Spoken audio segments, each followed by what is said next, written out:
আসসালামু আলাইকুম। রংপুর বনাম খুলনা ম্যাচ শেষ হতে ইতিমধ্যেই সিলেট পর্ব শেষ হয়ে গেছে। তো দেরি না করে এখন একটু দেখে নেব বিপিএল এর 20তম ম্যাচ শেষে পয়েন্ট টেবিলে কোন দল কোন অবস্থায় রয়েছে।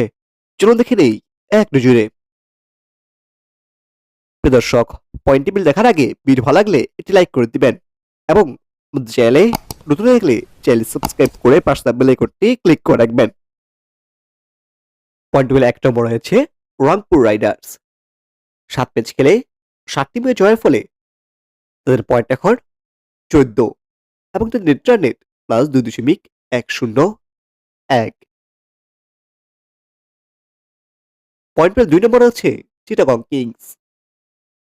4 ম্যাচ খেলে 3টি ম্যাচ জয়লাভ করে এবং 1 ম্যাচ হারার ফলে তাদের পয়েন্ট এখন 6 এবং তাদের net run rate +1.323। Point number 3 নম্বরে আছে ফরচুন বরিশাল। 5 ম্যাচ খেলে 3টি ম্যাচ জয়লাভ করে এবং 2 ম্যাচ হারার ফলে তাদের পয়েন্ট এখন 6 এবং তাদের net run rate +0.838। Point table 4 নম্বরে রয়েছে খুলনা টাইগার্স।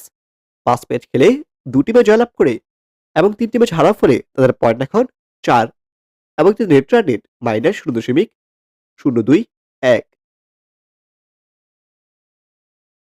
পয়েন্ট টেবিল 5 নম্বরে রয়েছে সিলেট স্ট্রাইকার্স।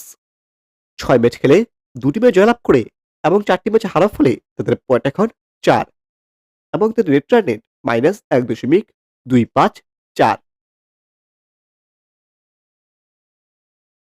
পয়েন্ট টেবিল 6 নম্বরে আছে দুর্বার রাজশাহী। 6 ম্যাচ খেলে 2টি ম্যাচ জয়লাভ করে এবং 4টি ম্যাচ হারার ফলে তাদের পয়েন্ট এখন 4 এবং তাদের নেট রান রেট -2.117। সবশেষ পয়েন্ট উত্তরায়িত অর্থাৎ 7 নম্বর রয়েছে ঢাকা ক্যাপিটালস।